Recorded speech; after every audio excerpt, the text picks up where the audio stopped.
Hello friends, welcome to my channel. তো সবাই কেমন আছো? অনেক দিন পরে আমি একটা লং ব্লগ দিতে চলেছি। শর্ট ভিডিও তো অনেক দিন দেওয়াই হয়নি। তো দেখো সকাল সকালে আমি উঠে পড়েছি, আর প্রচণ্ড ঘুমও পাচ্ছে তখন, তবুও আমাকে উঠতে হবে কারণ সকালে পড়াবো। আর এই যে বাজে এখন 6:15। তো আমার ঘুম থেকে উঠে কথা বলার কোনো শক্তি ছিল না, তবুও তোমরা একবার ভয়েসটা জাস্ট শোনো। রেইনি সিজন, তো প্রায় সময় বৃষ্টি হচ্ছে, সকালে, দুপুরে, সন্ধ্যা, রাত্রি। তবে আজকে সকালে বৃষ্টি ওয়েদারটা নেই, আর এখন মনে হচ্ছে ঘন্টা কয়েক হবেও না। তো আমি কাল রাত্রে কিছু কাজ করছিলাম, আমার রুমের ক্লিনিং করছিলাম। তো সেইখানে থেকে আমি এই যে ফুলগুলো দেখতে পাচ্ছ, এইগুলো অনেক দিন ধুইনি আমি। তো এইগুলোকে আমি ধোবো, আর এখানে কিছু পারভেজের খেলনা আছে যেগুলোকে আমি ধোবো বলে নিয়েছি। এই যে এইখানে এগুলো সব ভিজে, হালকা ভিজে আছে, এগুলো যদি রোদ ওঠে তো এইগুলোও মিলতে হবে। আর যে বলছিলাম রুমের ক্লিনিং, দেখতেই পাচ্ছ এখানে এতগুলো সব নোংরা বেরিয়ে আছে, মানে খাটের তলা থেকে বা সোফার ব্যাক সাইড থেকে। তো এটা আমি কাল সন্ধ্যাবেলা বসে বসে করছিলাম কাজটা। আর এখন পড়াটা যেহেতু দুটো ব্যাচ করে দিয়েছি, তো আমি আগে ফ্রেশ হই, আর কিছু কাজ আছে সকালে, সেগুলো করে নিই, দেন আমি আবার তোমাদের সঙ্গে কথা বলছি। তো দেন এটা ছিল পারভেজের ব্রেকফাস্ট, আর আমার সকালে চা আর বিস্কুট।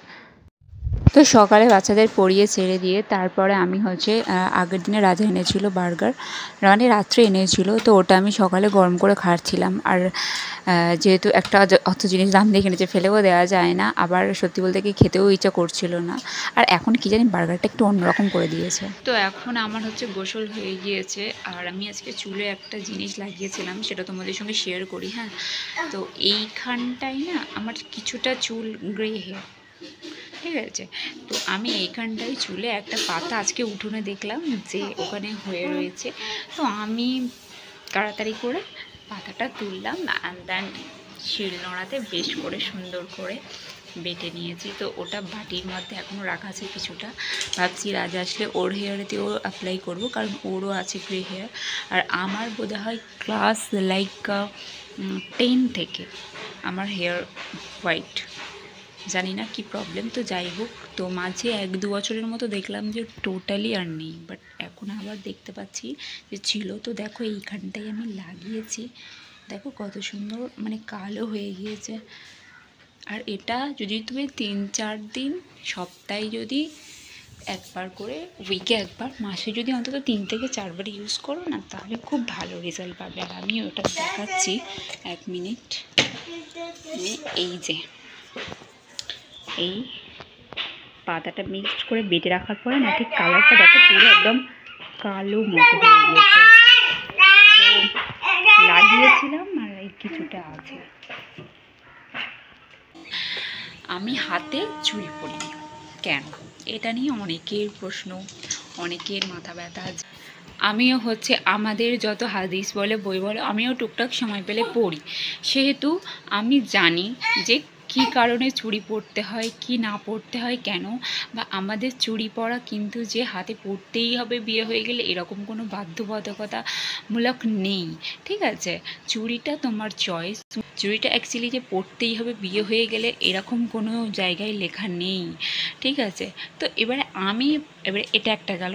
দ্বিতীয়ত আমি চুড়ি পরছি না, এটা নিয়ে আমার হাজব্যান্ড মানে রাজা কোনোদিনও ও আমাকে কোয়েশ্চেন করেনি যে তুমি হাতে পরোনি কেন, বা এরকম পরতে হয়, এই করতে হয়, ও কিছু বলে না। তাহলে যখন আমার প্রবলেম নেই, আমার হাজব্যান্ডের প্রবলেম নেই, তো পাড়া প্রতিবেশীদের এত কিসের প্রবলেম?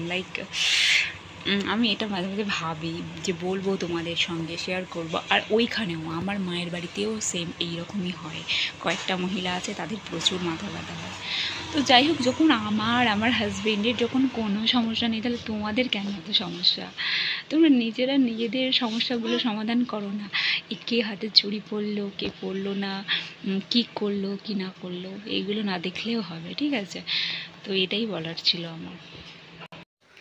আর জাস্ট এর মধ্যেই দেখো, আজকে সকাল থেকে টানা পুরো এখন বাজে 1:42, রোদ হয়েছে বেশ ভালো।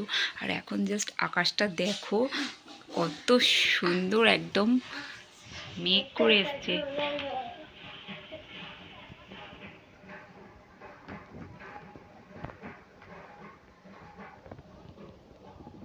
তো নিচে অনেকগুলো কাপড় আছে, যাই ওগুলোকে আনতে হবে, তুলে নিয়ে চলে আসি, নাহলে এরপরে যতটুকু শুকিয়েছে পুরো ভিজে গেলেই গেল।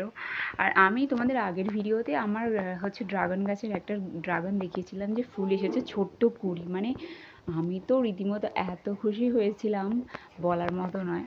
তো যাই হোক, আমি এবারে আমি আসলে প্রথম যেহেতু আমার ড্রাগন গাছটা, তো আমি জানতাম না, যার জন্য কীরকম করে কি ইউজ করতে হয় না করতে হয় জানতাম না। তখন আমার কাছে মিক্স সার ছিল, তো আমি একটা ইউটিউব ভিডিও দেখে আমি তখনই সারটা দিয়ে ফেলেছিলাম, আর তখন চড়া রোদ্দুরও হতো, আর আমারই ভুলেতে বা কি জানি না মোটামুটি ফুলটা শুকিয়ে গিয়েছে। তো আমি কালকে গতদিন আমি আবার ছাদে উঠেছিলাম, দেখলাম যে আর একটা অন্য টবে গাছ আছে, তার মধ্যে দেখছি যে আরও একটা ছোটো বেশ ফুল এসেছে। তো ওটা নিয়ে আমি বেশি কিছু এখন মাতামাতি করছি না, কারণ এখন আবার সার মাটি কী দিয়েতে গিয়ে কী দিয়ে ফেলবো ঠিক নেই, যার জন্য আমি হয়তো আবার ফুলটা ঝরে যাবে। তো আমি চাই না, আমি চাইছি যে ও যেরকমভাবে বেড়ে উঠছে ওরকমভাবেই হোক। তো দেখা যাবে তারপরে একটু বেশ বড় সাইজের হলে তারপরে আমি কিছু মিক্স সার আমি ইউজ করব। এখন আপাতত গাছে প্রচুর কাঠপিঁপড়ে হচ্ছে। রাজা আজকে বিকালে সম্ভবত সার দোকানে যাবে, কারণ আমাদের ধান গাছের জন্য হচ্ছে সার কিনতে যাবে, সেই জন্য আমি ওকে ভাবছি যে পিঁপড়ের জন্য বিষ ওকে কিনতে দেবো। তো আর এখন এত বেশি কথা না বলে আমি তাড়াতাড়ি যাই, কারণ কাপড়গুলো নালে ভিজে যাবে, আকাশ পুরো মেঘ করে এসেছে। তো চলো আবার দেখা হচ্ছে। তো আজকে পারভেজের জন্য রান্না হয়েছে আলু সিদ্ধ, ডাল, ভাত আর হচ্ছে মাছ ভাজা। এটা মাছের পেটিটাই খায়, তো এটা আর এই ডাল। আর এই যেও দাঁড়িয়ে আছে দুষ্টু, মুখে পেনের দাগ করেছো। তো দেন আমি বিকালে বাচ্চাদের পড়িয়ে ছেড়ে দিই, আর তার নেক্সট হচ্ছে ও গিয়েছিল বিকালে ওর আব্বুর সঙ্গে বাজারে, সেখান থেকে গিয়ে ও ওর পছন্দের খাবারগুলো কিনে এনেছিল। তো এখন মোটামুটি সন্ধ্যা 7:30 বাজে, আর আমি এক্ষুনি ওকে খাওয়ালাম, ও সেলাক খেলো আর আমি খেলাম চা। এক মিনিট, এখানে আলোটা ভালো আসছে না, এখানটায় ঠিকঠাক আসছে, আর লাইটটা এদিকে আছে। আর এ যতক্ষণ জেগে থাকে ততক্ষণ এই অবস্থা হয়, দেখতেই পাচ্ছ এই অবস্থা হয়। আর এই যে হচ্ছে এইটা সেকেন্ডটাতে আছে, ওই দেখো ফোনে কথা বলছে, ও বেলুন ফোলানোর ইয়েটা নিয়ে কথা বলছে। তো এর মধ্যে থাকে ওর হচ্ছে, তুমি এদিকে এসো, এর মধ্যে থাকে ওর সমস্ত খেলনা, যত দেখতেই পাচ্ছ এগুলো সব এর মধ্যে রেখে দিই আমি। ও যখন ঘুমিয়ে থাকে একমাত্র তখনই আমি, ও কি করছে দেখো, কি হয়েছে, তুমি রেগে যাচ্ছ কেন বলো, ওটা খুলো না লেগে যাবে। তো এইখানে আগে জামা কাপড় আমি রাখতাম, কিন্তু ও যবে থেকে এটা খুলতে শিখেছে ও আর এখানে কিছু জামা কাপড় রাখতে দেয় না, যার জন্য আমি ওরকম করতে নেই। তো ওর এই খেলনাগুলোই আমি ওখানে রাখি। তো এইগুলো ও যতক্ষণ জেগে থাকে ও ততক্ষণ এইগুলোকে নিয়ে মানে রীতিমতো এই পুরো ঘরটার মেঝের মধ্যে পুরো ছড়িয়ে ছিটিয়ে রাখে, ঠিক আছে। তো আর আমি গুছাইও না, কারণ গোছানো বেকার, ও ঢুকিয়ে রাখলে ও আবার বের করবে যখন ও ঘুমিয়ে পড়ে বা ও যতক্ষণ নিচে থাকে। আমি এগুলো গুছিয়ে গাছিয়ে রেখে দিই, বাদ বাকি সময় ও এগুলো সবই ফেলতেই থাকে। আর এখন হয়ে গিয়েছে সন্ধ্যা প্রায় 7:30, আর আমি চুল টুল একটু বাঁধাবুধি করলাম, বিছানাটা ঠিক করলাম। তুমি এত চিৎকার করছো কেন বলো, তোমার কি প্রবলেম হচ্ছে তুমি বলো, তুমি এত চিৎকার কেন করছো, কেন করছো? তো যাই হোক, একে নিয়েই আমার মোটামুটি সন্ধ্যাটা এইভাবেই কেটে যায়, ঠিক আছে। সন্ধ্যা নয়, প্রায় সারাদিনটাই আমার খুব একটা ইয়ের মধ্যে কেটে যায়। আবার দুবেলা আমি পড়াচ্ছি, যেহেতু দেখলে তোমরা বাচ্চারা, বিকালের দিকে আমি ছোটো বাচ্চাদের রেখেছি, আর বড়দের হচ্ছে ক্লাস 1 to 6 পর্যন্ত আমি সকালে পড়াই, 1-2 এরকম করে করে। আমার হচ্ছে সকালের ব্যাচে পড়ে 7 জন, আর বিকালেতে হচ্ছে 5 জন আছে, 6 জন হবে কাল থেকে। তো আর বিকালে হ্যাঁ একটা বাচ্চা বড় আছে, ও সকালে প্রচণ্ড গণ্ডগোল করে, যার জন্য আমি ওকে বিকালে করে দিয়েছি। তো যাই হোক, আর তো এইভাবে আমার সকাল বিকেল দুপুরটা তো কেটেই যায়। আর দেখতে আর হ্যাঁ তোমাদের একটা জিনিস দেখায়, আমি ওর এই সফট টয়েসগুলো সব ধুয়ে দিয়েছি, দেখতেই পাচ্ছ পুরো একদম চকচক করছে, কোনো এখানে কিন্তু কোনো ফিল্টার নেই, ঠিক আছে। তো যাই হোক, তো এই যে এইগুলো আমি সব তুলোগুলো বের করে নিয়েছিলাম, আর দেন আমি ভালো করে ওয়াশ করেছি। আর এই দেখো, ওকে আমি জাস্ট সবেমাত্র প্যান্টটা পরালাম, ওই দেখো ও টয়লেট করে দিয়েছে। মানে এই করতে করতেই আমার সারাদিনটা চলে যায়, এই পড়াও, এই খোলাও, এই খাওয়াও, ইয়ে করো, ওই করো, মোটামুটি সারাদিন এই করেই কেটে যায়। আর এর থেকে তুমি কবে বড় হবে গো? দেখো হিসুটা কোথায় যাচ্ছে, কে করলো হিসু, কে করলো, কে বদমাইশি করলো, কে বদমাইশি করলো? তুমি করোনি? আচ্ছা আচ্ছা, ও আচ্ছা, এবারে খুলে দিই, এবারে প্যান্টটা খুলে দিই। আচ্ছা, তুমি গুড বয়।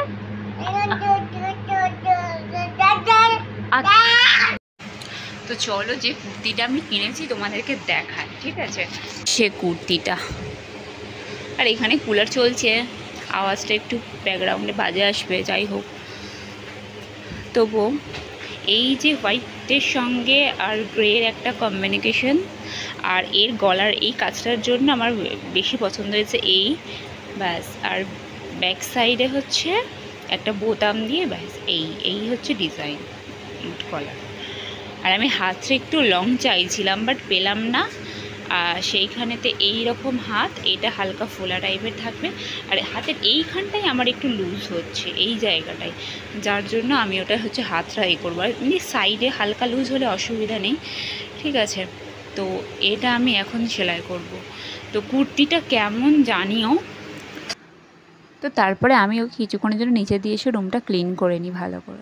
এরা যেটা ভাবি যে হয়তো একটু হাতে সুন্দর করে মেহেন্দি করব, কোনো একটা অকেশন আছে, ঠিক আছে, বা এমনি হয়তো শখ হলো, আমার প্রপারভাবে মেহেন্দিটা করা কমপ্লিট হয় না। তার কারণ হচ্ছে পারভেজ হয় ঘুমাচ্ছে, হয়তো হাফটা কিছুটা মেহেন্দি করলাম, কিছুটা কমপ্লিট হতে বাকি আছে, তখন উঠে পড়বে, ঠিক আছে। বা হয়তো ওই যেমন কালকে হাতে মেহেন্দিটা করছিলাম, দুটো আঙুল বাকি আছে, দেন ওর পটি দেখি না ও পটি করছে, ওর পটি পেয়ে গেল, যার জন্য পুরোটা কমপ্লিট করিনি, আর পরেও করিনি, বলে ছাড়ো যতটুকু হয়েছে হয়েছে, মানে একটা মেহেন্দি দেওয়ার যে মুডটা সেটাই তো হয়ে গেল। তো এরকম, বা হয়তো কোনো জায়গায় যাব বা ঘুরতে যাব, একটু ভালো করে সাজবো গুজবো, সেটা আর এখন হয় না, যেটা আগে হতো 1-1.5 ঘন্টা টাইম নিয়ে, লাইক ধীরে সুস্থে একটা মেকআপ হচ্ছে, বেস মেকআপ, এটা ওটা, হেয়ার স্টাইল হচ্ছে, এটা ড্রেস পরছি, ওটা পছন্দ হচ্ছে না, যেটা এরকম আর কি আগে করতাম, এখন সেটা আর হয় না। এখন কোনো একটা ড্রেস হাতের কাছে আছে, চলো ওটাই পরে নিই, আর তারপরে চলো। আর সাজগোজ তো ছেড়ে দাও, হয়তো কোনো সময় হালকা লিপস্টিক দিলাম, কোনো সময় দিলাম না, কোনো সময় কাজল লাগাচ্ছি, দিচ্ছি না, তো এরকম হয় আর কি। আর সত্যি বলতে কি, সব ছেলেরা না একরকম নয়, রাজা মানে ওরকম নয় যে ওকে ড্রেস পরিয়ে দিলাম, তুমি তোমার মতো সাজো, ও সমস্তটাই ও আমার উপরেই দিয়ে দেয়। ওকে ওর প্যান্ট ট্যান্ট থেকে পরানো থেকে ওর সমস্ত কিছু গুছিয়ে নেওয়া, বাচ্চারা বাইরে গেলে সাথে কিছু কিছু জিনিস নিতে হয়, সেগুলো গুছিয়ে নেওয়া। তো এই যে জিনিসগুলো, ওর মতো ড্রেসটা পরে কি হয়, ও বাইকটা বের করতে চলে যায়, আর এবারে ওকে রেডি করতে গিয়ে না আমারই তখন সাজগোজ করতে বিরক্ত লেগে যায়, আর ভালো লাগে না, আর ও বিরক্ত করে ওই টাইমটায়, ঠিক আছে। তো এই হচ্ছে ব্যাপার, আর তখন আর সাজা গোজাটা মানে পুরোপুরিভাবে কমপ্লিট হয়ে ওঠে না, তো যার জন্য তো এটাই আর কি মেয়েদের আর কি জীবন, লাইক বিয়ের আগে একটা একরকম, বিয়ের পরে একরকম, বাচ্চা হওয়ার পরে আবার আর একরকম। তো এইভাবেই মানে মেয়েদের লাইফটা না, সত্যি বলতে কি ধাপে ধাপে একটা মানে চেঞ্জ, মানে একরকম লাইফস্টাইলে আমরা এগোতে পারি না। তো এটা দুঃখও নয়, কষ্টও নয়, মানে লাইক ভাবি যে কোনটা মানে সব থেকে বেশি ভালো লাগে, যেটা হচ্ছে মানে বাচ্চার যে বয়সটা সেই টাইমটাই আমাদের বেশি ভালো ছিল। দেন হচ্ছে আফটার বেবি, বাচ্চা আসার পরে হয়তো বদমাইশি করে, এগুলোর মধ্যেও কিন্তু একটা আনন্দ আছে, মজা আছে, যেগুলো হয়তো আমি খুব মিস করি। যে ও এখন 1.5 বছর মতো বয়স, যেগুলো ও 6 মাসে 7 মাসে যে জিনিসগুলো করতো, ওকে যেমন ওই টাইমটাই দেখতে ছিল, তখন তার থেকে কিছুটা চেঞ্জ হয়ে গিয়েছে। তো ও তখন যে খেলাগুলো করতো, যেরকমভাবে হাসাহাসি করতো, মানে ওই যে মুহূর্তগুলো, ওগুলো এখন আমরা মিস করি, দুজনেই মিস করি অবশ্যই। তবে আমি যেহেতু ওর সাথে সময়টা বেশি থাকি, যার জন্য আমার ওর প্রত্যেকটা জিনিস, প্রত্যেকটা মুহূর্ত আমার কাছে ভীষণ মেমোরেবল হয়ে থাকবে। ওর যে মানে শুরু থেকে, জন্মাবার পর থেকে, আর যেহেতু ও আমার 7 বছর পরে যেহেতু আমার বেবিটা হয়েছে, তো আমার কাছে ওর লাইক একটা মানে আমার কাছে অনেক বড় পাওয়া আমার লাইফে, ঠিক আছে। তো আর একটা কথা যেটা আমার মাঝে মাঝে ফিল হয়, লাইক আমি মা হয়ে গেছি, মানে এটা আমি ভাবি যে মা আবার আমি আবার মা, আমার উপরেও আবার দায়িত্ব আছে। তো এই রকমই আর কি মাঝে মাঝে ভাবি। তো যাই হোক, এইভাবে দেখতে দেখতে দিন পেরিয়ে যাবে। দেখো কোথায় হয়েছিল একদিন, কোথায় ওর 1.5 বছর বয়স হতে যাচ্ছে, 12 তারিখ হলে ওর 1.5 বছরটা পূর্ণ হয়ে যাবে। তো আবার ও বড় হবে, আবার ওকে স্কুলেও ভর্তি করতে হবে, মানে একটার পর একটা দায়িত্ব আসছেই আসছে, আর ওরও একটা একটা করে। তো এখন বাজে হচ্ছে রাত 9:30, আর আমি আমার ব্লগটা বেশি লম্বা করব না। তো আমি আমার ভিডিওটা এখানেই এন্ড করছি, আর তোমরা সবাই ভালো থেকো আর আমার পাশে থেকো। দেখা হচ্ছে নেক্সট ভিডিওতে। বাই।